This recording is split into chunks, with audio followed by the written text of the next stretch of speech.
ಹೇಗಿರುವುದು ಬಾಬಾ. ನಿನ್ನನು ಅಗಲಿ ನಾನು, ನನ್ನನು ಅಗಲಿ ನೀನು, ಹೇಗೆ ಇರುವುದು ಬಾಬಾ, ಹೇಗೆ ಇರುವುದು ಬಾಬಾ.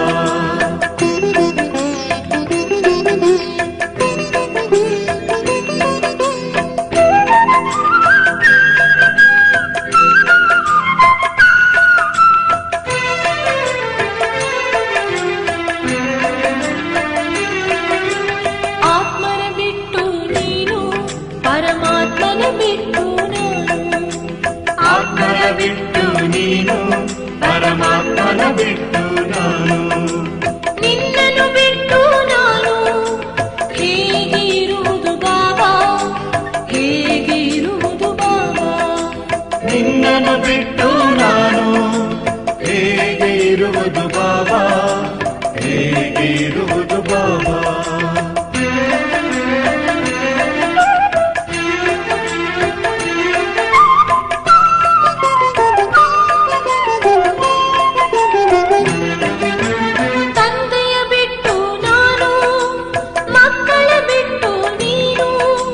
ತಂದೆಯ ಬಿಟ್ಟು ನಾನು, ಮಕ್ಕಳ ಬಿಟ್ಟು ನೀನು, ನಿನ್ನನ್ನು ಬಿಟ್ಟು ನಾನು, ಹೇಗೆ ಇರುವುದು ಬಾಬಾ, ಹೇಗೆ ಇರುವುದು ಬಾಬಾ.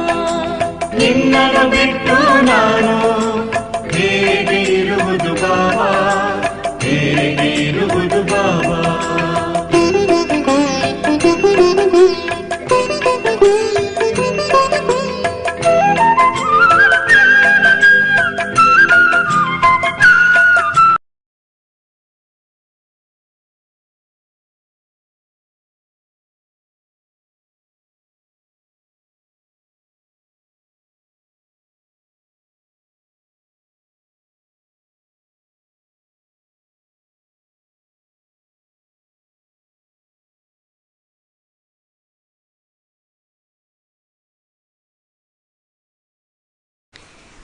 ओम शांति।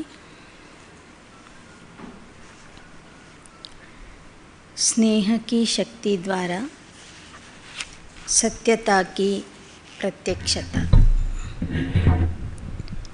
ಸ್ನೇಹದ ಶಕ್ತಿಯಿಂದ ಸತ್ಯತೆಯ ಪ್ರತ್ಯಕ್ಷತೆ। इस समय सभी की स्मृति में व नयनों में क्या है? 27/9/71 ಇಸ್ವಿಯ ಅವ್ಯಕ್ತ ಮಹಾವಾಕ್ಯಗಳು. ಈ ಸಮಯದಲ್ಲಿ ಎಲ್ಲರ ಸ್ಮೃತಿಯಲ್ಲಿ ಅಥವಾ ನಯನಗಳಲ್ಲಿ ಏನು ತುಂಬಿದೆ? ಏಕ್ ಬಾತ್ ಹೈ व दो बातें हैं व एक में दो है, वह क्या है? ಎರಡು ಮಾತುಗಳು ಇವೆಯೋ ಅಥವಾ ಒಂದೇ ಮಾತು ಇದೆಯೋ? ಒಬ್ಬರ ನೆನಪಿದೆಯೋ ಇಬ್ಬರ ನೆನಪಿದೆಯೋ? ಏನಿದೆ? एक ही बाप है, आज सभी एक मत और एक ही ಬಾತ್ ಪರ್ ಹೇ. ಆಗ ಎಲ್ಲರೂ ಹೇಳಿದರು, ಎಲ್ಲರ ಬುದ್ಧಿಯಲ್ಲಿ, ಸ್ಮೃತಿಯಲ್ಲಿ, ನಯನಗಳಲ್ಲಿ ಒಬ್ಬ ತಂದೆ ಇದ್ದಾರೆ ಅಂತ. ಎಲ್ಲರೂ ಏಕಮತದಿಂದ ಈ ವಿಷಯವನ್ನು ಬಾಬೋರ ಹತ್ರ ಹೇಳಿದ್ದೀರಿ. अच्छा इस समय तो एक बात है, लेकिन वैसे वर्तमान समय स्मृति में व नयनों में सदैव क्या रहता है? ಆಗಲಿ ಮಧುಬನದಲ್ಲಿ ಇದ್ದಾಗ, ಅವ್ಯಕ್ತ ಬಾಪ್ ದಾದಾರವರ ಸನ್ಮುಖದಲ್ಲಿ ಇದ್ದಾಗ ಕೇವಲ ಬಾಬನ ನೆನಪಿದೆ, ಬಾಬನ ಚಿತ್ರನೇ ನಿಮ್ಮ ನಯನಗಳಲ್ಲಿ ಇದೆ. ಆದರೆ ವರ್ತಮಾನ ಸಮಯದಲ್ಲಿ ಮಕ್ಕಳ ಸ್ಮೃತಿಯಲ್ಲಿ ಮತ್ತು ನಯನಗಳಲ್ಲಿ ಸದಾ ಕಾಲಕ್ಕೂ ಏನಿರಬೇಕು? ಸಿರ್ಫ್ ಘರ್ ಜಾನಾ ಹೈ, ಯಹ ಯಾದ್ ರಹತಾ ಹೈ. ಮನೆಗೆ ಹೋಗಬೇಕು ಎನ್ನುವ ವಿಚಾರ ಸದಾ ನೆನಪಿರುತ್ತಾ? ಸರ್ವಿಸ್ ಕರ್ನೆ ಬಿಗರ್ कैसे जाएंगे? ಸೇವೆ ಮಾಡದೇನೆ ಹೇಗೆ ಹೋಗ್ತೀರಿ? वर्षा भी अपने लिए तो याद रहा, लेकिन दूसरों को भी वर्षा दिलाना है. ಆಸ್ತಿ ಸಿಗುತ್ತೆ ಅನ್ನೋದು ನಿಮಗೆ ನೆನಪಿದೆ.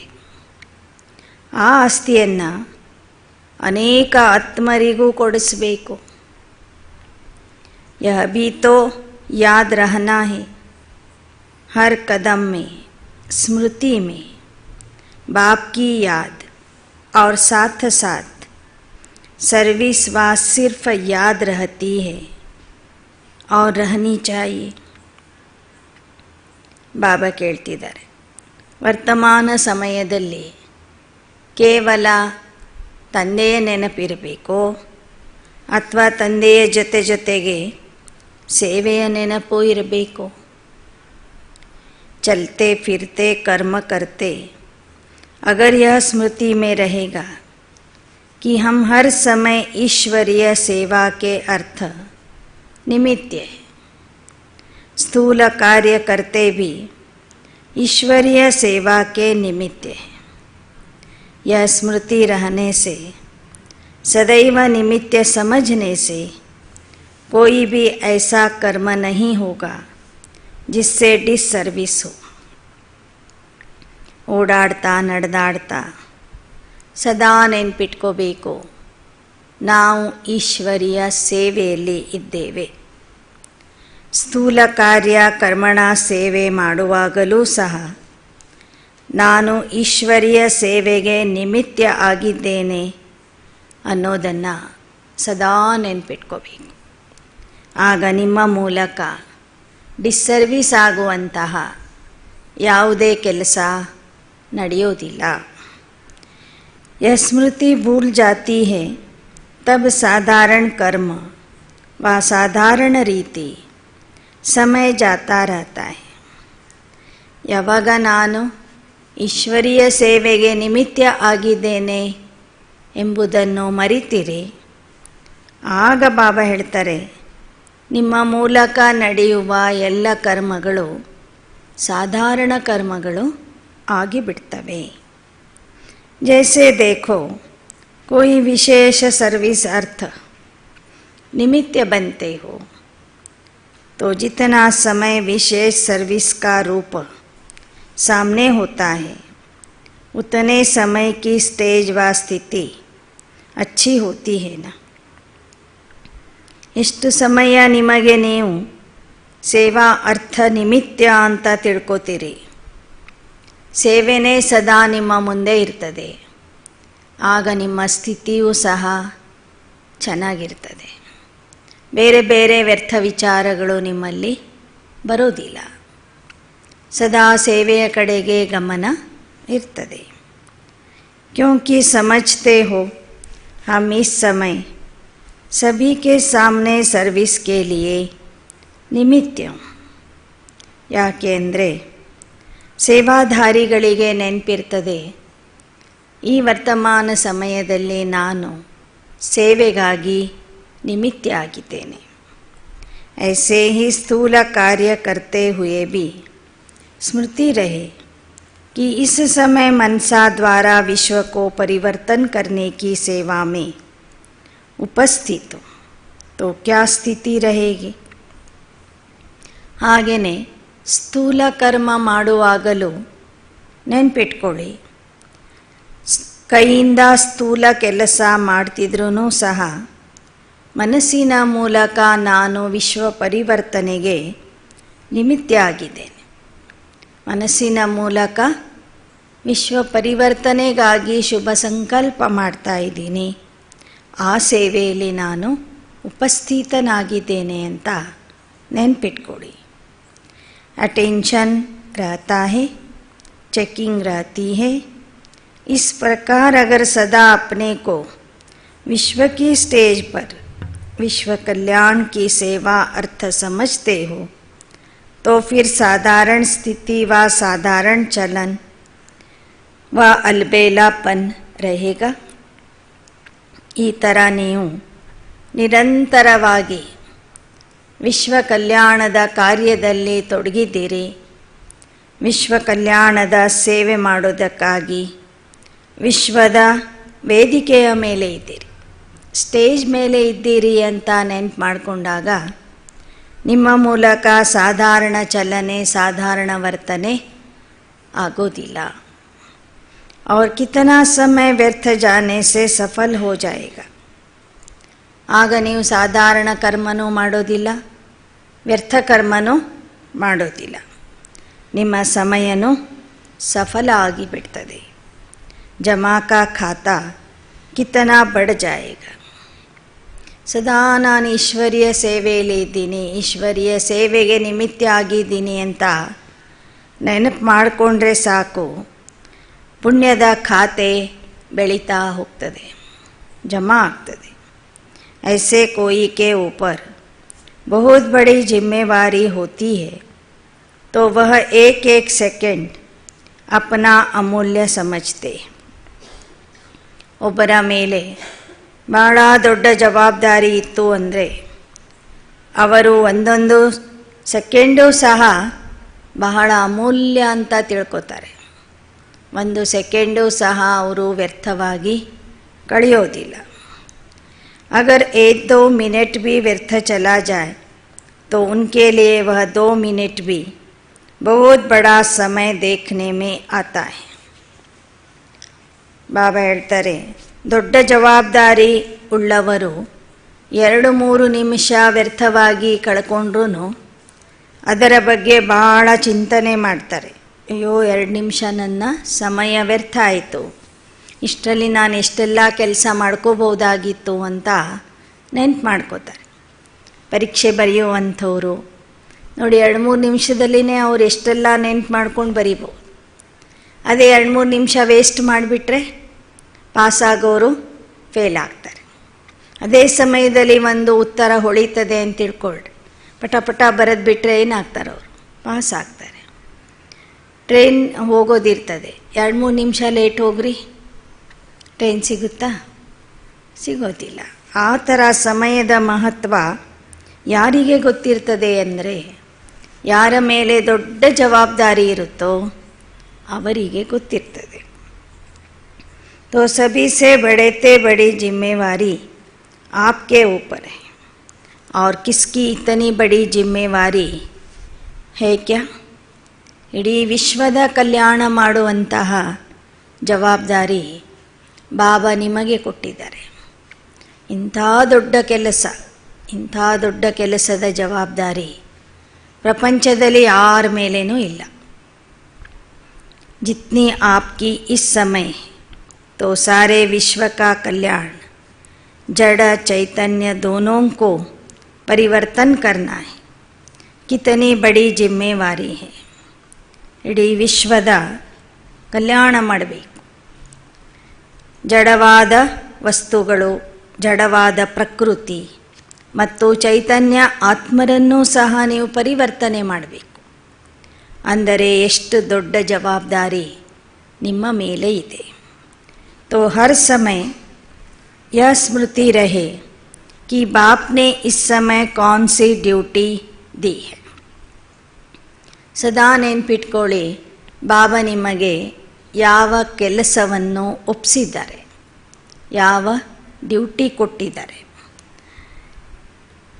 एक आँख में बाप का स्नेह, दूसरी आँख में बाप द्वारा मिला हुआ ಕರ್ತವ್ಯ ಅರ್ಥಾತ್ ಸೇವಾ.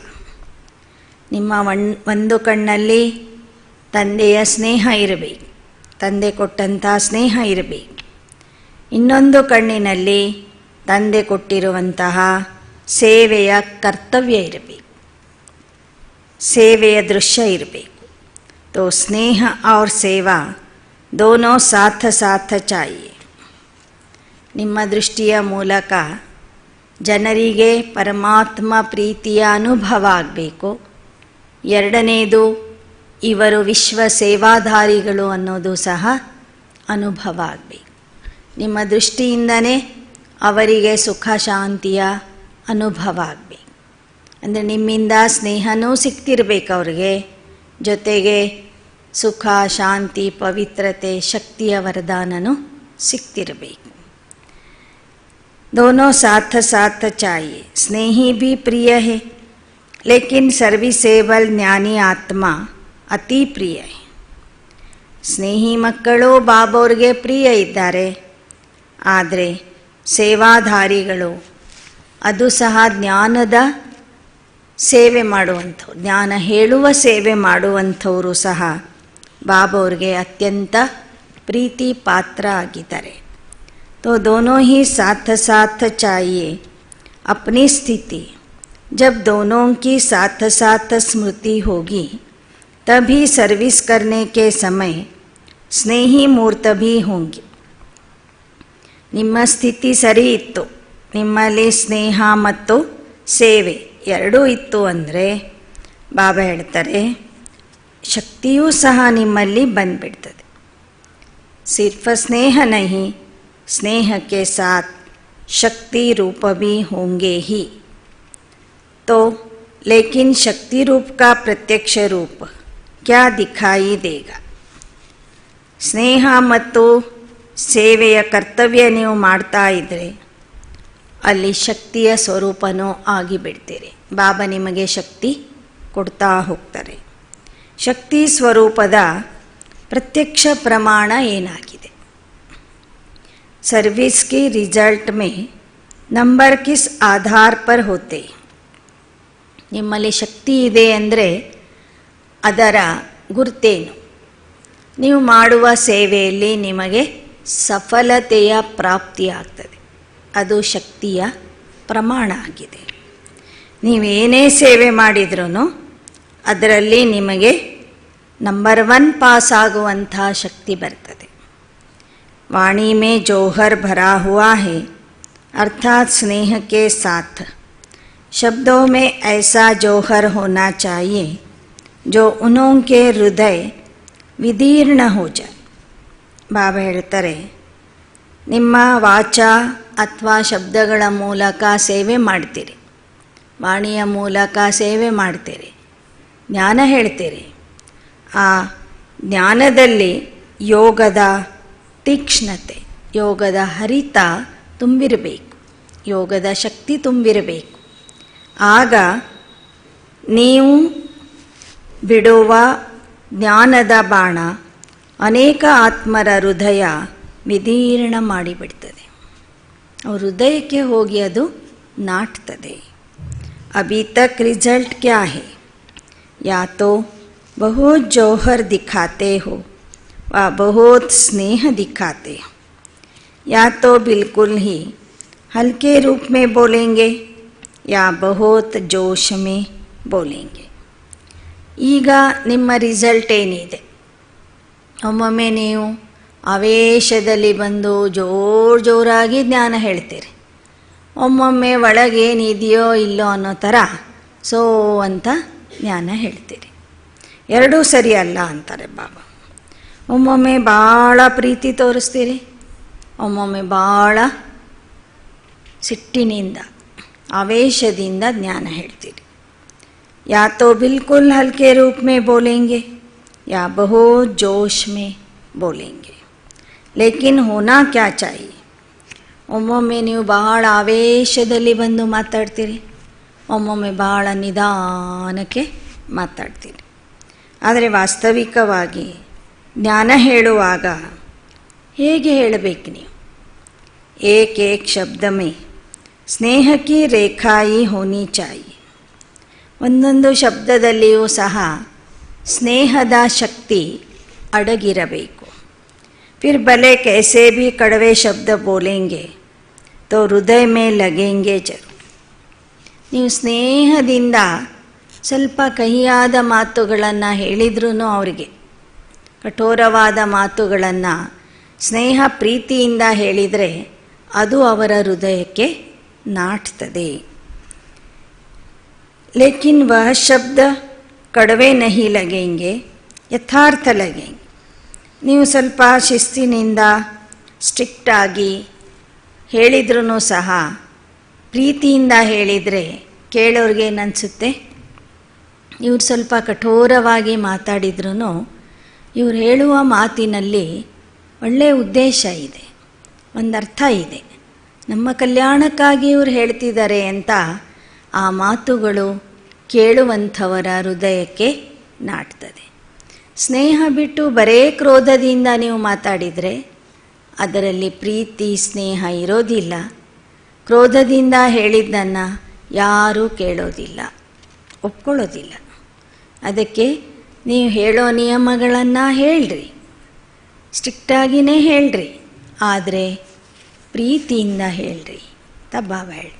ಸತ್ಯ ಹೇಳಬೇಕು, ನಿಯಮಗಳನ್ನು ಕಲಿಸಬೇಕು, ಆದರೆ ಆ ನಿಯಮಗಳನ್ನು ಪ್ರೀತಿಯಿಂದ ಕಲಿಸ್ರಿ ಅಂತ ಹೇಳ್ತಾರೆ ಬಾಬಾ. ನಿಮಗೊಂದು ಕತೆ ಗೊತ್ತಿರಬೇಕು. ಸತ್ಯತೆ ಬಹಳ ಕಟು ಇರ್ತದೆ, ಸತ್ಯತೆ ಕಠೋರ ಆಗಿರ್ತದೆ. ಹಾಗಂತ ಸತ್ಯನೂ ನಾವು ಬಿಡುವಂತಿಲ್ಲ, ಆದರೆ ಸತ್ಯವನ್ನು ಸಭ್ಯತೆಯಿಂದ ಪ್ರೀತಿಯಿಂದ ನಾವು ಹೇಳಬೇಕು. ಒಬ್ಬ ರಾಜನ ಆಸ್ಥಾನದಲ್ಲಿ ಒಂದು ಸಲ ಒಬ್ಬ ಜ್ಯೋತಿಷಿ ಬರ್ತಾನೆ. ರಾಜ ತನ್ನ ಕೈ ತೋರಿಸಿ ಕೇಳ್ತಾನೆ, ನನ್ನ ಭವಿಷ್ಯ ಏನಿದೆ ಹೇಳಪ್ಪ ಅಂತ. ಅವನೇನು ಹೇಳ್ತಾನೆ, ಅಯ್ಯೋ ನಿನ್ನ ದುರ್ಭಾಗ್ಯ, ನಿನ್ನ ಕಣ್ಮುಂದೆನೇ ನಿನ್ನ ಮಕ್ಕಳು ಮೊಮ್ಮಕ್ಕಳು ಅಳಿಯ ಎಲ್ಲರೂ ಸಾಯೋರಿದ್ದಾರೆ ಅಂತ ಹೇಳ್ಬಿಡ್ತಾನೆ. ನಿನ್ನ ಕಣ್ಮುಂದೆನೇ ಎಲ್ಲರೂ ಸಾಯೋರಿದ್ದಾರೆ ಅಂತ ಹೇಳಿಬಿಡ್ತಾನೆ. ರಾಜನಿಗೆ ಭಾಳ ಸಿಟ್ಟು ಬಂದು ಆ ಜ್ಯೋತಿಷ ಹೇಳೋನಿಗೆ ಜೈಲಿಗೆ ಹಾಕ್ಬಿಡು ಅಂತ ಹೇಳಿಬಿಡ್ತಾನೆ. ಮತ್ತೆ ಒಂದು 8-10 ದಿನಗಳ ನಂತರ ಮತ್ತೊಬ್ಬ ಜ್ಯೋತಿಷಿ ಬರ್ತಾನೆ, ಜ್ಯೋತಿಷ ಹೇಳೋನು. ಮತ್ತು ರಾಜ ಅವನಿಗೆ ಕರೀತಾನೆ, ತನ್ನ ಕೈ ತೋರಿಸಿ ನನ್ನ ಭವಿಷ್ಯ ಏನಿದೆ ಹೇಳಪ್ಪ ಅಂತ. ಆಗ ಆ ಜ್ಯೋತಿಷಿ ಏನು ಹೇಳ್ತಾನೆ, ದೇವರು ಭಾಳ ದೊಡ್ಡವರು, ನಿಮಗೆ ದೊಡ್ಡ ಆಯುಷ್ಯ ಕೊಟ್ಟಿದ್ದಾರೆ. ಎಷ್ಟು ದೊಡ್ಡದು ಅಂದರೆ ನಿಮ್ಮ ಮಕ್ಕಳು ಮೊಮ್ಮಕ್ಕಳು ಎಲ್ಲರಿಗಿಂತ ದೊಡ್ಡ ಆಯುಷ್ಯ ನಿಮಗೇ ಕೊಟ್ಬಿಟ್ಟಾನೆ ಪರಮಾತ್ಮ ಅಂತ ಹೇಳ್ತಾನೆ. ಖುಷಿ ಆಗಿಬಿಡ್ತದೆ ರಾಜನಿಗೆ. ಇಬ್ಬರು ಹೇಳುವ ಆ ಶಬ್ದಗಳ ಅರ್ಥ ಒಂದೇ ಇತ್ತು.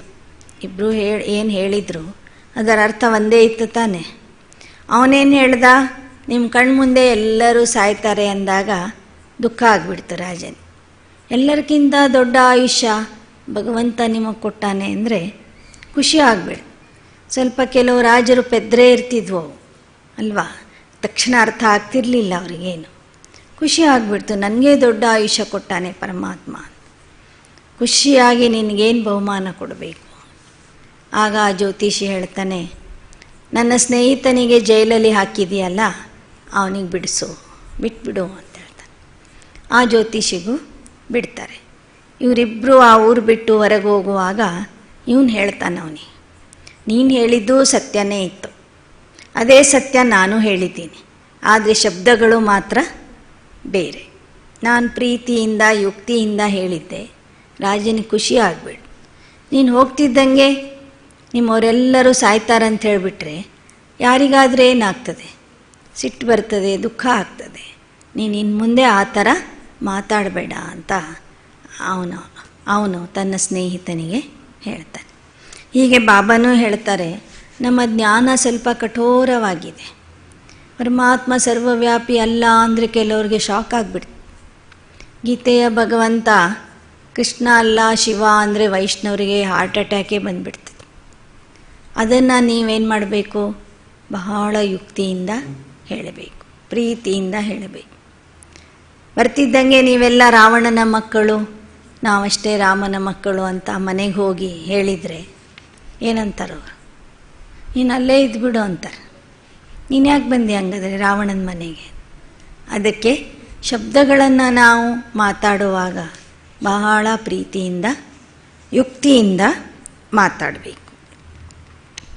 अभी अगर शब्द तेज बोलते हैं तो रूप में भी तेजी का भाव दिखाई देता है, जिससे कई लोग यह कहते कि आप लोगों में अभिमान है व अपमान करते हो. ಬಾಬಾ ಹೇಳ್ತಾರೆ, ನೀವು ಆವೇಶದಿಂದ ಮಾತಾಡಿದರೆ, ಕಠೋರವಾದ ಶಬ್ದಗಳ ಮೂಲಕ ಜ್ಞಾನ ಹೇಳಿದರೆ ಜನ ಏನು ಹೇಳ್ತಾರಂದರೆ, ಈ ಬ್ರಹ್ಮಕುಮಾರಿಯರಿಗೆ ಬಹಳ ಅಭಿಮಾನ ಇದೆ ಇವರಿಗೆ ಅಂತಾರೆ. ಎಲ್ಲರಿಗೂ ಹೇಳ್ತಾರೆ ಅಹಂಕಾರ ಬಿಡಬೇಕು ಅಂತ, ಇವರಲ್ಲಿನೇ ಎಷ್ಟೊಂದು ಅಹಂಕಾರ ಇದೆ ಅಂತಾರೆ. ಇನ್ನು ಕೆಲವ್ರು ಹೇಳ್ತಾರೆ ಬ್ರಹ್ಮಕುಮಾರಿಯರು ಎಲ್ಲರಿಗೂ ಅಪಮಾನ ಮಾಡ್ತಾರೆ, ಯಾರ್ದು ಸರಿಯಲ್ಲ ನಾವು ಹೇಳೋದೇ ಸರಿ ಅಂತ ವಾದಿಸ್ತಾರೆ ಅಂತ ಈ ಥರದ ಅಭಿಪ್ರಾಯ ಬರ್ತಾ ಇದೆ. ಲೇಕಿನ್ ಏಕ್ ತರಫ್ ठोकते भी जाओ, दूसरे तरफ स्नेह भी देते जाओ, तो आपके स्नेह की मूर्त से अपना तिरस्कार महसूस नहीं करेंगे, लेकिन यह अनुभव करेंगे कि हम आत्माओं के ऊपर इनको तरस है. ನೀವು ಜ್ಞಾನ ಹೇಳ್ತಾ ಹೇಳ್ತಾ ಪ್ರೀತಿ ಸ್ನೇಹದಿಂದ ಹೇಳ್ತಾ ಹೋಗ್ರಿ. ಅದೇ ಹೇಳ್ತಾರಲ್ಲ, ಹಾವು ಸಾಯಬೇಕು ಕೋಲ್ ಮುರಿಬಾರ್ದು, ಆ ಥರ ನೀವು ಜ್ಞಾನ ಹೇಳ್ರಿ. ವೆಲ್ವೆಟ್ ಬಟ್ಟೆ ಚಪ್ಪಲಿಯಿಂದ ಹೊಡೀರಿ ಅಂತಾರೆ ಬಾಬಾ. ಅವಾಗೇನಾಗ್ತದೆ, ಅವರಿಗೆ ಪೆಟ್ಟಾಗಲ್ಲ, ಆದರೆ ಅದು ಒಂದು ಪಾಠ ಕಲಿಸ್ದಂಗೆ ಆಗ್ತದೆ. ಹಾಗೆ ಬಾಬಾ ಹೇಳ್ತಾರೆ, ಮಕ್ಮಲ್ ಕಿ ಜೂತಿ ಲಗಾನ ಅಂತ ಹಿಂದಿಯಲ್ಲಿ ಹೇಳ್ತಾರೆ. ಅದಕ್ಕೆ ನೀವು ಜ್ಞಾನ ಹೇಳ್ರಿ, ಜೊತೆಗೆ ಪ್ರೀತಿ ಸ್ನೇಹನೂ ಕೊಡ್ತಾ ಹೋಗ್ರಿ. ಆವಾಗ ಅವರಿಗೆ ಅಪಮಾನದ ಭಾವನೆ ಅವರಲ್ಲಿ ಬರೋದಿಲ್ಲ, ತಿರಸ್ಕಾರ ಅನಿಸೋದಿಲ್ಲ. ಅವರಿಗೆ ಇವ್ರು ನಮಗೆ ತಿರಸ್ಕಾರ ಮಾಡ್ತಿದ್ದಾರೆ ಅಂತಲೂ ಅವರಿಗೆ ಅನಿಸೋದಿಲ್ಲ. ಆದರೆ ಅವರಿಗೆ ಏನು ಫೀಲಿಂಗ್ ಆಗ್ತದಂದರೆ, ಬ್ರಹ್ಮಕುಮಾರಿಯರಿಗೆ ಪರಮಾತ್ಮನ ಮಕ್ಕಳಿಗೆ ನಮ್ಮ ಮೇಲೆ ಪ್ರೀತಿ ಇದೆ, ದಯೆ ಇದೆ ಅಂತ ಅನುಭವ ಆಗ್ತದೆ. ಆ ದಯಾಭಾವನೆ ನಿಮ್ಮಲ್ಲಿ ಇರಲಿ ಅಂತಾರೆ ಬಾಬಾ. ತಿರಸ್ಕಾರ ಕಿ ಭಾವನಾ ಬದಲ್ ತರಸ್ ಮೆಹಸೂಸ್ ಕರೆಂಗೆ. ಆಗ ಅವ್ರಿಗೆ ಅನುಭವ ಆಗ್ತದೆ, ಇವರು ನಮಗೆ ತಿರಸ್ಕಾರ ಮಾಡ್ತಿಲ್ಲ, ಆದರೆ ನಮ್ಮ ಮೇಲೆ ದಯೆ ತೋರಿಸ್ತಾ ಇದ್ದಾರೆ, ನಮಗೆ ಉಪಕಾರ ಮಾಡ್ತಿದ್ದಾರೆ ಅಂತ ಅನ್ನಿಸ್ತದೆ. ತೋ ದೋನೋ ಸಾಥ ಸಾಥ ಚಾಹಿಯೇ ನಾ, कहते हैं ना मखमल की जुत्ती लगानी होती, तो सर्विस के साथ अति तरस भी और साथ साथ जो अयथार्थ बातें हैं उनको यथार्थ करने की ಖುಷಿ भी ಹೋನಿ ಚಾಯಿ.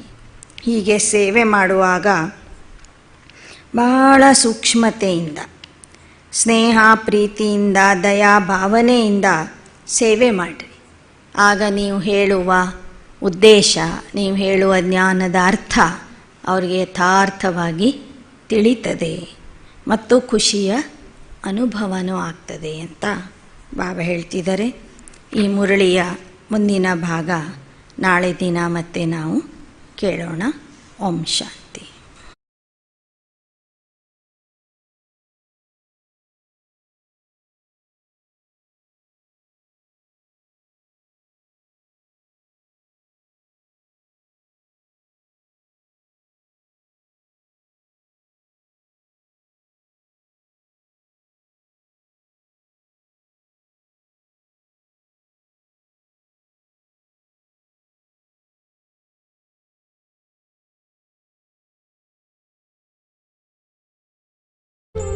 ಶಿವ ಬಾಬಾ, ನನಗೆ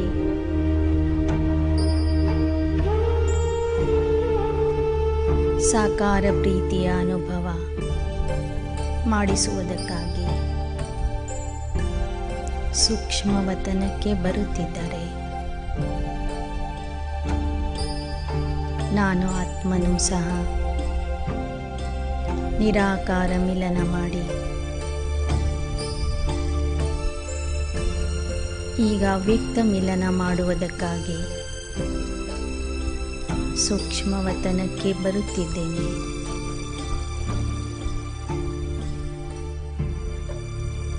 ಸೂಕ್ಷ್ಮವತನಕ್ಕೆ ಬರುತ್ತಿದ್ದಂತೆ ನನಗೆ ಸುಂದರವಾದ ಮಿಣಗುವ ದೇಹ ಸಿಕ್ಕಿದೆ. ನಾನು ಫರಿಷ್ಠಾ ರೂಪಧಾರಿ ದಿವ್ಯ ಫರಿಷ್ಠಾ ಆಗಿದ್ದೇನೆ.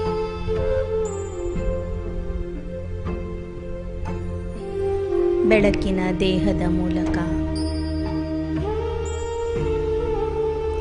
ಸಂಪೂರ್ಣ ಫರಿಷ್ಠಾ ರೂಪದಲ್ಲಿರುವ ಬ್ರಹ್ಮ ತಂದೆಯ ಸನ್ಮುಖದಲ್ಲಿ ನಾನು ಉಪಸ್ಥಿತನಾಗಿದ್ದೇನೆ. ಬ್ರಹ್ಮ ತಂದೆಯ ಮೂಲಕ ಅಲೌಕಿಕ ಪ್ರೀತಿಯನ್ನು, ಪವಿತ್ರ ಪ್ರೀತಿಯನ್ನು, ಆತ್ಮಿಕ ಪ್ರೀತಿಯನ್ನು ಕೊಡುವುದಕ್ಕಾಗಿ ಆ ನನ್ನ ನಿರಾಕಾರ ಸಾಜನ್ ಶಿವ್ ಬಾಬಾ ಬ್ರಹ್ಮಾರವರ ಮಸ್ತಕದಲ್ಲಿ ಬಂದು ಕುಳಿತಿದ್ದಾರೆ. ಬಾಪದಾದ ಸಂಯುಕ್ತ ರೂಪದಲ್ಲಿದ್ದು ನನಗೆ ತಮ್ಮ ಎರಡೂ ಬಾಹುಗಳಿಂದ ಆಹ್ವಾನಿಸುತ್ತಿದ್ದಾರೆ.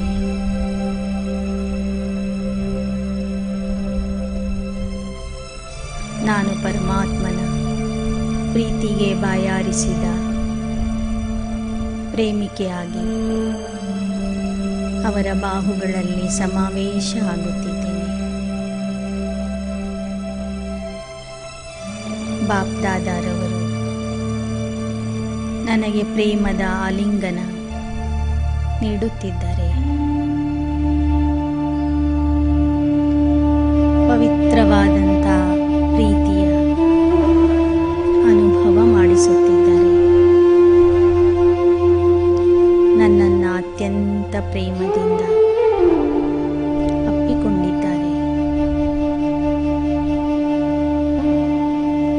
ತಂದೆ ಕೊಡುತ್ತಿರುವ, ಶಿವಸಾಜನ ಕೊಡುತ್ತಿರುವ ಈ ಪ್ರೀತಿ ಪವಿತ್ರವಾದಂತಹ ಪ್ರೀತಿ, ನಿರ್ಮಲವಾದಂತಹ ಪ್ರೀತಿ, ನಿಸ್ವಾರ್ಥವಾದಂತಹ ಪ್ರೀತಿ. ನನ್ನಿಂದ ಯಾವುದೇ ರೀತಿಯ ಪ್ರತಿಫಲದ ಅಪೇಕ್ಷೆ ಇಲ್ಲದೆ ನಿಷ್ಪಕ್ಷ ಭಾವದಿಂದ ಕೊಡುತ್ತಿರುವಂತಹ ಆ ಪ್ರೀತಿಯನ್ನು ಬಾಪ್ದಾದಾರವರ ಹಸ್ತಗಳ ಮೂಲಕ, ಆಲಿಂಗನದ ಮೂಲಕ ನಾನು ಅನುಭವಿಸುತ್ತಿದ್ದೇನೆ. ನಾನು ಸಹ ಅಷ್ಟೇ ಪ್ರೀತಿಯಿಂದ ಬಾಪ್ದಾದಾರವರನ್ನು ಅಪ್ಪಿಕೊಂಡಿದ್ದೇನೆ.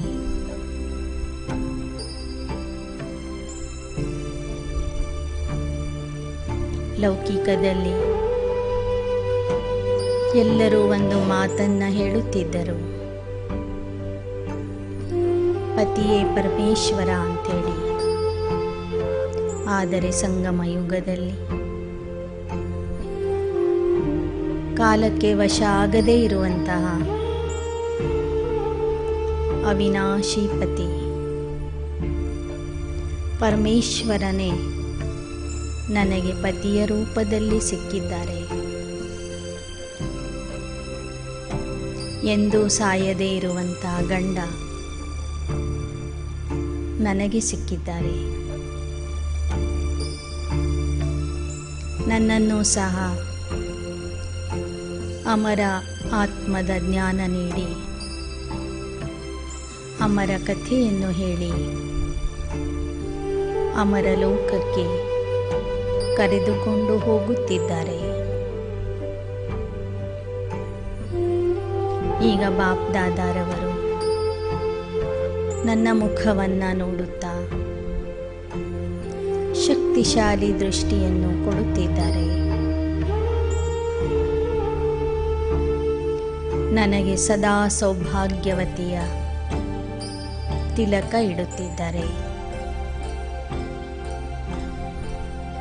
ಸದಾ ಸೌಭಾಗ್ಯವತಿ ಭವ ಎಂಬ ವರದಾನ ಕೊಡುತ್ತಿದ್ದಾರೆ. ಇಂತಹ ಪತಿಯ ಕೈಯನ್ನು ನಾನು ಎಂದೆಂದೂ ಬಿಡುವುದಿಲ್ಲ.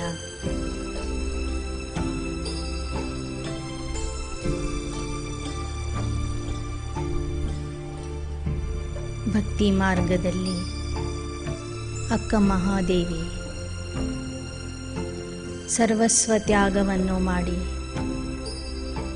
ಯಾರನ್ನ ಹುಡುಕಿಕೊಂಡು ಹೋಗಿದ್ದಳು. ಆ ಸತ್ಯ ಮಲ್ಲಿಕಾರ್ಜುನ, ಸತ್ಯ ಶಿವ ನನಗೆ ಸಿಕ್ಕಿದ್ದಾರೆ.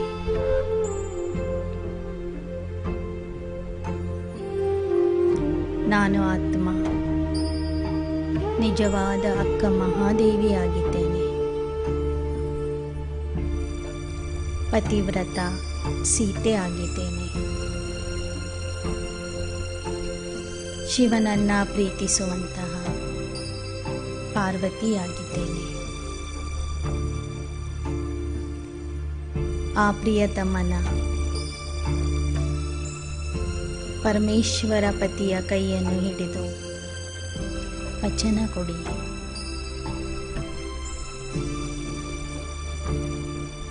ಹೇ ಸಾಜನ್ ತಂದೆ, ನಿನ್ನ ಕೈಯನ್ನು ನಾನು ಎಂದೆಂದೂ ಬಿಡೋದಿಲ್ಲ. ಕೊನೆಯವರೆಗೂ ತನು ಮನ ಧನದಿಂದ, ಮನ ವಚನ ಕರ್ಮದಿಂದ ನಿನಗೆ ಸಂಪೂರ್ಣ ಅರ್ಪಿತ ಆಗಿ ಇರುತ್ತೇನೆ. ಸಂಪೂರ್ಣ ಬಲಿಯಾಗುತ್ತೇನೆ. ನಿನ್ನ ಪ್ರೇಮಕ್ಕೆ ನಾನು ಸಂಪೂರ್ಣ ಸಮರ್ಪಿತ ಆಗಿದ್ದೇನೆ. ನನ್ನ ಸರ್ವಸ್ವವನ್ನು ನಿನಗೇ ಅರ್ಪಿಸುತ್ತಿದ್ದೇನೆ. ನಾನು ಸದಾ ನಿನ್ನ ಸಂಗಾತಿಯಾಗಿದ್ದೇನೆ. ನೀನು ನನ್ನ ಸಂಗಾತಿಯಾಗಿದ್ದೀಯಾ. ಈ ನಮ್ಮ ಅದ್ಭುತವಾದಂಥ ಜೋಡಿ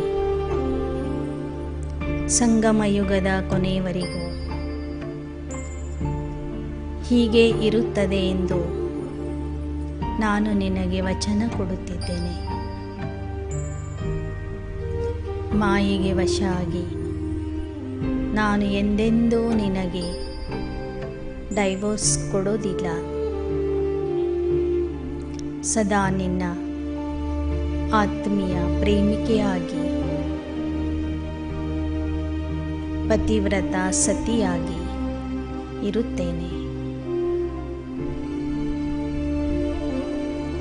ನನ್ನ ವಚನ ಕೇಳಿ ನನ್ನ ಸಾಜನ್ ನನಗೆ ಪ್ರೀತಿಯಿಂದ ನೋಡುತ್ತಾ, ಪ್ರೀತಿಯಿಂದ ನನ್ನ ಮಸ್ತಕವನ್ನು ಚುಂಬಿಸುತ್ತಿದ್ದಾರೆ. ನನ್ನ ತಲೆಯ ಮೇಲೆ ಕೈ ಇಟ್ಟು ಚಿಂತಿಸಬೇಡ ನಾನಿದ್ದೇನೆ ಎಂಬ ವರದಾನ ಕೊಡುತ್ತಿದ್ದಾರೆ. ನಿನ್ನ ಎಲ್ಲ ಜವಾಬ್ದಾರಿಗಳನ್ನು ನಾನು ವಹಿಸಿಕೊಳ್ಳುತ್ತೇನೆ ಎಂದು ನನಗೆ ಭರವಸೆ ನೀಡುತ್ತಿದ್ದಾರೆ. ಶಾಂತಿ, ಧೈರ್ಯವನ್ನು ನೀಡುತ್ತಿದ್ದಾರೆ. ಪ್ರತಿನಿತ್ಯ ನನಗೆ ಪ್ರೀತಿಯ ಪತ್ರವನ್ನು ಬರೆಯುತ್ತಾರೆ. ಪ್ರೀತಿಯ ಪಾಲನೆಯನ್ನು ಕೊಡುತ್ತಿದ್ದಾರೆ.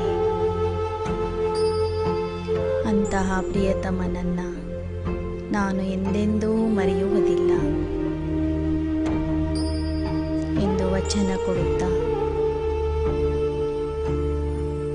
ಬಾಪ್ದಾದಾರವರ ವರದಾನಿ ಹಸ್ತಗಳನ್ನು ತಮ್ಮ ಮೇಲೆ, ತಮ್ಮ ತಲೆಯ ಮೇಲೆ ಇಟ್ಟುಕೊಂಡು ಮತ್ತೊಮ್ಮೆ ಆ ತಂದೆಯಿಂದ ಸರ್ವಶಕ್ತಿಗಳನ್ನು ನಿಮ್ಮಲ್ಲಿ ತುಂಬಿಕೊಳ್ಳಿರಿ. ಅವನ ಪ್ರೇಮದ ಗಂಗೆ, ಪ್ರೇಮದ ಜಲ ನಿಮ್ಮ ಅಂಗವನ್ನು ಶೀತಲ ಮಾಡುತ್ತಿದೆ ಎಂದು ಅನುಭವ ಮಾಡಿರಿ. ನಿನ್ನ ಪ್ರೇಮದ ಪಾಲನೆಯಿಂದ ನನ್ನ ಭಾವ ಸ್ವಭಾವ ಪರಿವರ್ತನೆ ಆಗುತ್ತಿದೆ. ನಾನು ಸಹ ನಿನ್ನಂತೆ ಮಾಸ್ಟರ್ ಪ್ರೇಮ ಸಾಗರ ಆಗಿ ಎಲ್ಲರಿಗೂ ಆತ್ಮಿಕ ಪ್ರೀತಿಯ, ಪವಿತ್ರ ಪ್ರೀತಿಯ, ನಿಸ್ವಾರ್ಥ ಪ್ರೀತಿಯ ಪಾಲನೆ ಕೊಡುತ್ತೇನೆಂದು ಆ ಪ್ರಿಯತಮನಿಗೆ ಹೇಳಿರಿ. ನನ್ನ ಸ್ವಭಾವದಲ್ಲಿ ಪರಿವರ್ತನೆ ಬಂದಿದೆ, ಸಂಸ್ಕಾರದಲ್ಲಿ ಪರಿವರ್ತನೆ ಆಗಿದೆ ಎಂದು ಅನುಭವ ಮಾಡಿರಿ. ಈ ಅನುಭವದಲ್ಲಿಯೇ ಇದ್ದು ಮತ್ತೊಮ್ಮೆ ಇಲ್ಲಿಯ ತನಕ ಕೇಳಿದ ಎಲ್ಲ ವಿಚಾರಗಳನ್ನು ಮನನ ಮಾಡುತ್ತಾ ಆ ಪ್ರಿಯತಮನ ಪ್ರೀತಿಯನ್ನು ಅನುಭವ ಮಾಡೋಣ. ಓಂ ಶಾಂತಿ ಶಾಂತಿ ಶಾಂತಿ.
ಬಾಬಾ ಬಾಬಾ ನಿಮ್ಮ ಮಡಿಲಲ್ಲಿ ಕಂದ ನಾನು ಮುದದಲ್ಲಿ ಬಾಬಾ ನಿಮ್ಮ ಮಡಿಲಲ್ಲಿ ಕಂದ ನಾನು ಮುದದಲ್ಲಿ ಹೃದಯ ತುಂಬಿ ಹಾಡಿದೆ ಹೃದಯ ತುಂಬಿ ಹಾಡಿದೆ ಹೃದಯ ತುಂಬಿ ಹಾಡಿದೆ ಹೃದಯ ತುಂಬಿ ಹಾಡಿದೆ ಬಾಬಾ ಶಿವ ಬಾಬಾ ಬಾಬಾ ಶಿವ ಬಾಬಾ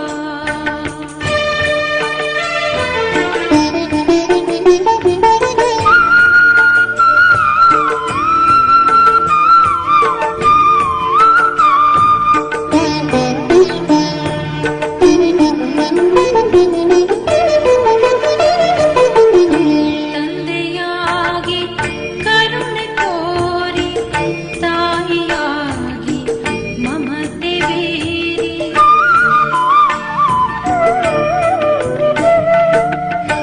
ತಂದೆಯಾಗಿ ಕರುಣೆ ತೋರಿ ತಾಯಿಯಾಗಿ ಮಮತೆ ಬೀರಿ ಗುರು